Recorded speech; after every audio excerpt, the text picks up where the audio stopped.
I now give the floor to the distinguished representative of the Marshall Islands to introduce an address by the head of state. Mr. President, esteemed colleagues, ladies and gentlemen. Mr. President, I have the distinct honor to introduce the pre-recorded statement by His Excellency David Kabua, President, Republic of the Marshall Islands. Thank you. Mr. President, Mr. Secretary General, Excellencies, I have the honor to bring you the warm greetings of Yahweh from the Republic of the Marshall Islands. We find the world in an unprecedented crisis, bearing witness not only to a frightening pandemic and its accompanying economic fallout, but also to deep fractures in fundamental international cooperation. As we all reflect on the 75th anniversary of the United Nations, we must realize that continuing with a business-as-usual approach risks further inaction at the very moment where the world needs the opposite. Without increased leadership, the consequences for shared responsibility will be catastrophic, be the issue the financial crisis, public health, security tensions, or climate change. As a small island developing state, we can often see threats earlier or more sharply than our larger partner nations.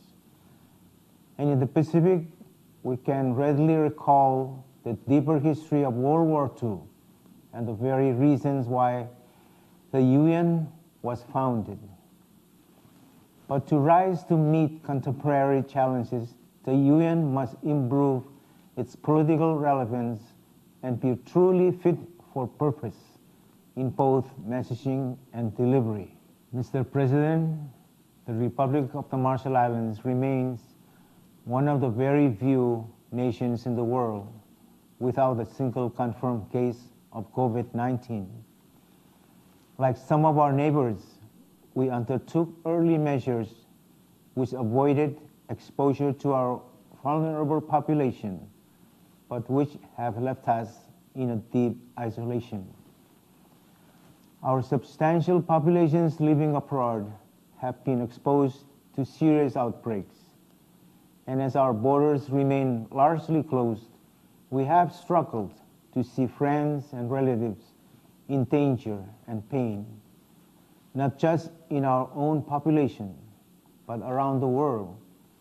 Communities are all facing serious challenges, and it is an essential point of humanity that none of us is spared in our suffering.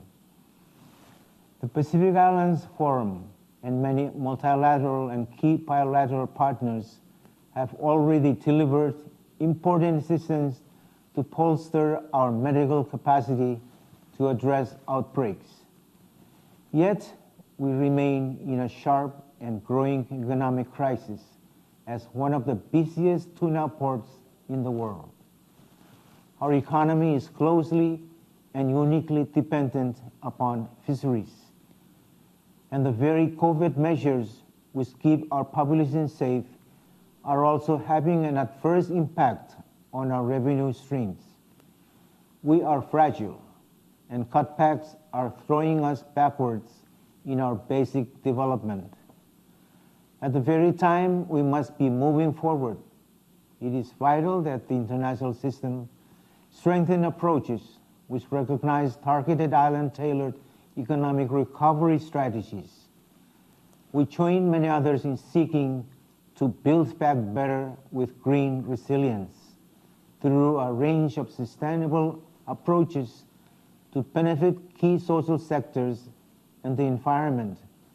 Actions we are already taking, but I am also increasingly concerned that without a sharp rise in leadership and multilateral cooperation, we place in doubt the prospect of building back at all. Mr. President, in these trying moments, the international community cannot forsake core human rights, which, regardless of development status, remain universal. As a new member of the UN Human Rights Council in Geneva, we feel frustrated by the gap between ideals and realities. While there remains a growing list of bad actors who may be far beyond facilitative approaches, the Council must also continue to strengthen its ability to listen closely to vulnerable nations seeking good faith reform and progress. We know from our own history and experience the tragic results which can occur when the voices of the most vulnerable are unheard, or when politics cloud clear reality. The Marshall Islands is particularly concerned that not all are held to fulfill account for human rights application and systematic violations, including those of the largest powers. While UN efforts to effectively address human rights need continual strengthening, we find unacceptable the persistent efforts to rewrite basic human dignity into an alleged win-win language which devalues individual rights.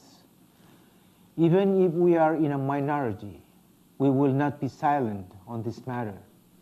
Mr. President, we reaffirm the 2019 bold declaration of the Pacific Islands Forum, which establishes a contemporary pathway for regional security.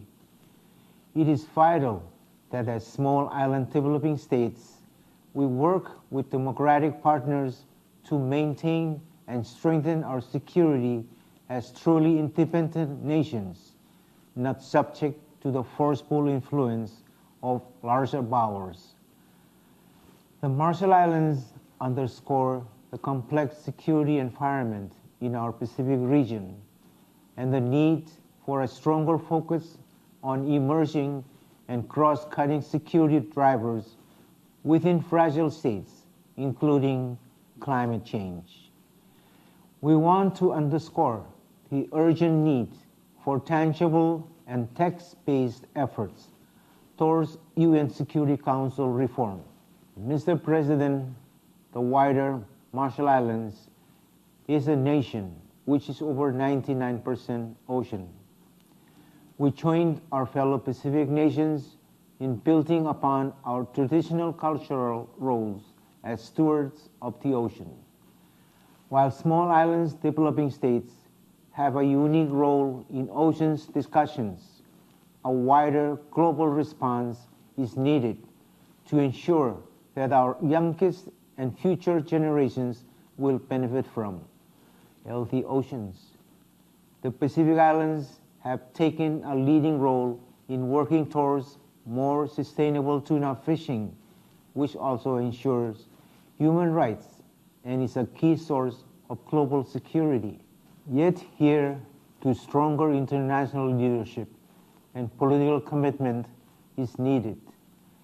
The economic lifeline in the Pacific is truly fisheries, and we urge for stronger and targeted fisheries development strategies from global finance sources as a means towards a sustainable and truly secured future economy. This is what we intend as a Blue Pacific. In this context, we also call on and urge the international community for a more coordinated front through a UN platform to combat illegal, unreported, and unregulated fishing and related activities. We look forward to realizing a rescheduled UN Oceans Summit in Portugal, as well as the Our Oceans Conference in Palau later this year. Mr. President, climate change is the single greatest threat to the peoples of the Pacific, including low-lying atoll nations like the Marshall Islands. Curbing emissions is now at the core of the Paris Agreement, but binding words are not enough. Change will not come from words alone.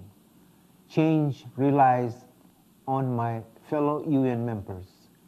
Major emitters especially delivering ambitious, nationally determined contributions this year.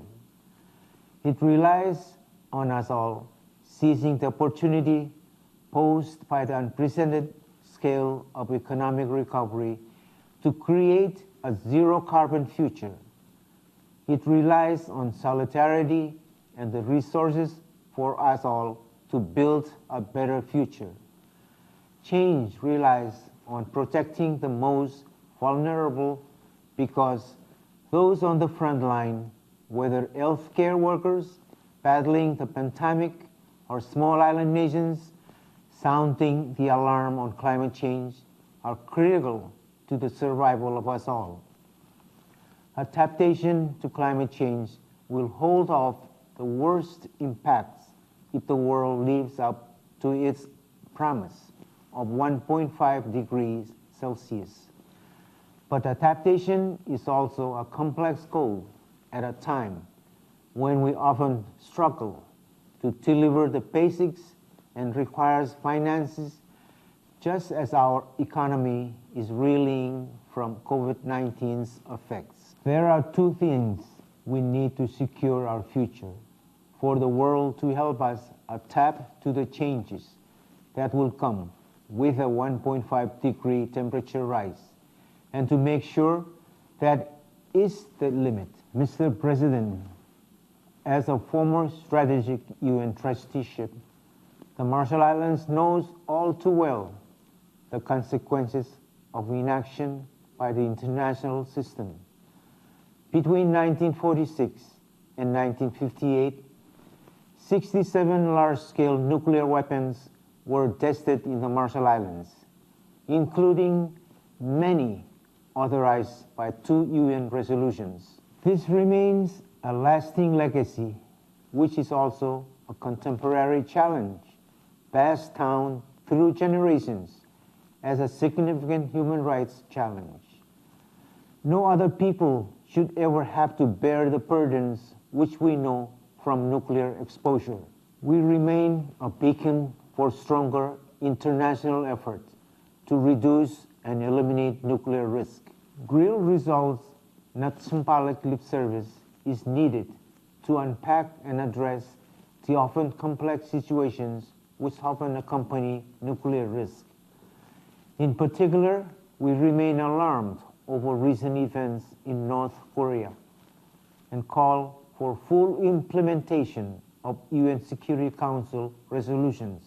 As we welcome the transition towards a multi-country UN office in the North Pacific, we hope that this more effective presence by the UN system will allow for a stronger working relationship on our future development, including with the National Nuclear Commission. Mr. President, as small island developing states, the Marshall Islands and our neighbors are forever reminding the UN system and partner nations of the need for island-based strategies which fit our truly unique character. Implementation of the Samoa pathway for SIDS remains uneven throughout the UN system, and too often we are left with one-size-fits-all approaches. Next year, we will present our voluntary national review of progress towards the UN Sustainable Development Goals. We expect to see strong steps forward, including the recent adoption of our National Strategic Development Plan. Yet, despite our ambition, so much still remains to be done in further developing an effective UN system which is truly fit for island purpose. Mr. President, the world cannot simply ignore Taiwan, as I can assure it in fact exists. And we must have open minds to ensure the 23 million people of Taiwan are not left behind, nor their humanitarian contributions taken for granted. Taiwan should be allowed to participate in an equal and dignified manner within the UN system, including the WHO, ICAO, and the UNFCCC. as well as activities related to the SDGs. The vital civic space of UN premises should be opened for visits and attendance of meetings as well as for the media, regardless of origin. Mr. President, these are indeed difficult and trying times for international cooperation. Small and vulnerable nations cannot alone move the world, but as small nations, we often have a unique role in realizing creative and dynamic approaches. The UN settings is vital, and as member states, we cannot let it further risk irrelevance at the hour when it is most needed. Optimism remains, and the truest test of character is under adversity. Urgent action by all is needed to better act with conviction and compassion. No nation, large or small, can afford the consequences of a fragmented world.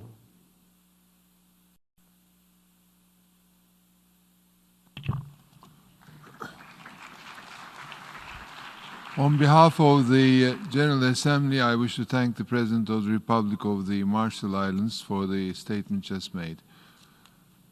We have heard the last speaker in